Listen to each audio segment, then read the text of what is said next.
Hey, this is Notzer, and we're going to be talking about two premium cruisers that are teased. I can't play them on the server. I would love to. However, these two premium cruisers are variants on the Tier 8 premium Soviet cruiser, Mikhail Kutuzov, which is no longer available in the store.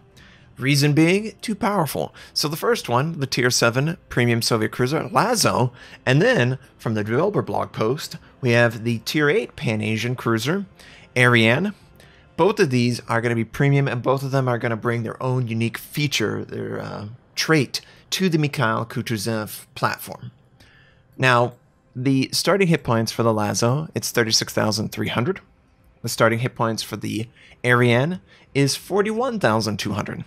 The difference between a Tier 7 and a Tier 8, I guess. The health is, it's not the best, not the worst. It's very mediocre. Armor-wise, what armor?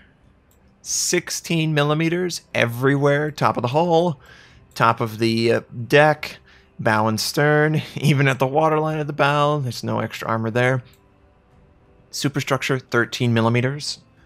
There is a citadel that goes the length of the ship on the outside with 100 millimeters. So yeah, it's going to be very funny to fire some British high explosive against this guy. Because they're going to love it. I'm curious if someone would be able to get past that threshold. I think you can. I think the high explosive penetration can definitely. I think it's like well over 100. So that's cool. But it's not cool for Lazo. Lazo is going to take a ton of damage. It's going to rely on being at maximum gun range. The only difference that they describe for the Pan-Asian Ariane is the fact that it has 25 millimeters of armor versus the 16 that apparently is covering every part of Lazo.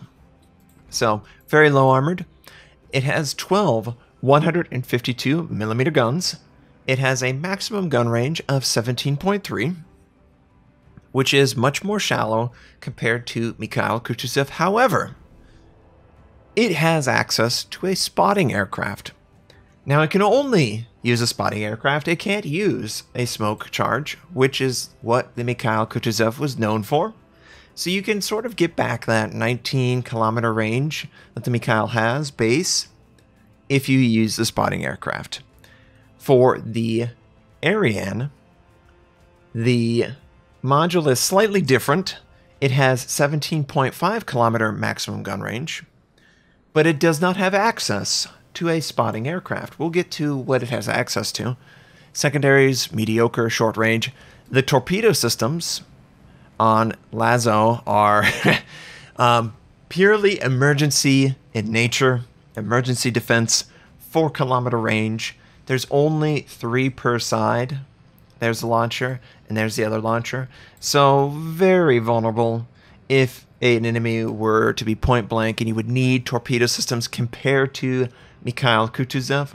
Also, Ariane, the Tier 8 premium Pan-Asian, it has a completely different way of doing torpedo systems. It has the same main battery, secondary, and almost the same firing range. However, the torpedoes for the Ariane, they're deep water torpedoes. And it's 2x5 instead of 2x3. So you're going to have a 5 launch here and a 5 launch there. For the Ariane, it has a maximum range of 13.5 kilometers. Outstanding. The reload is incredibly long. Think Zhao 12-kilometer range torpedo long. 136 seconds base. That's really bad. The torpedoes, though, are near invisible. And you also, instead of having access to a scout aircraft, the Ariane has a torpedo reload booster that sits in that slot. So, very interesting. Module-wise, they're basically carbon copy. Damage control, hydroacoustic on both in slot 2. The Lazo has the potential to equip defensive AA as well in that slot. And then slot 3, for Lazo, you get spotting aircraft. For Ariane, you get torpedo reload booster. So it's a significant change.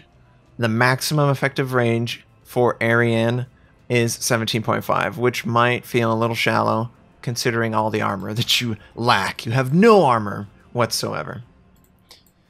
AA, they both are pretty effective. They both look like they can benefit from doubling the DPS of the long-range aura with your manual AA. I don't know if that'll be even in effect whenever these ships are actually introduced to the game, you know, the CV rework, all that stuff. Maneuverability, 33.5, kilometer range, maximum speed. We have a turning radius of 890 meters, 9.7 rudder shift time. Notice that there's no upgraded modules equipped, so all of this is base. The detectability is the one thing that isn't base. But, yeah, the ship itself, very interesting. The surface detectability of the Pan-Asian cruiser, Ariane, is 13.7 base. And if I de-equip this guy, it should be something like 12.7. Yeah, 12.8. So the tier 8's worse concealed, but it's a tier 8. You can equip the concealment module. They basically will end up being around the same concealment when all are said and done. I'm just really fascinated by the deep water torpedoes. They seem to be really interesting. Oh, I see something different. So on the tier 8, there is no 12.7 millimeter gun range. It doesn't have the short range 1.2 kilometer range. Instead, what they've done with the tier 8 Ariane is they've increased the medium range aura to 147 DPS, and then the long range aura is 117, which can be doubled with manual AA if you ever want to do that. So definitely better AA. I don't know in relation to tier 7 versus tier 8, but overall very interesting. Completely different way of thinking. One's using a spotting aircraft, the other one is using deep water torpedoes. I'm really intrigued to try both. I hope you'll join me whenever we actually get a chance to play them. Tell me what you think of either one of these, the Lazo versus the Ariane. Which one is more compelling to you? I know for a fact that the Soviet cruisers, they've got a bajillion Soviet cruisers. Whereas with the Pan-Asians, you basically only have one premium cruiser. Hyung-hee, sorry. And it's not very good. So this is a huge step up. Ariane versus that one. And then Lazo is going to be very intriguing. I hope you enjoyed this. I hope you have a wonderful day. And I'll catch you next time.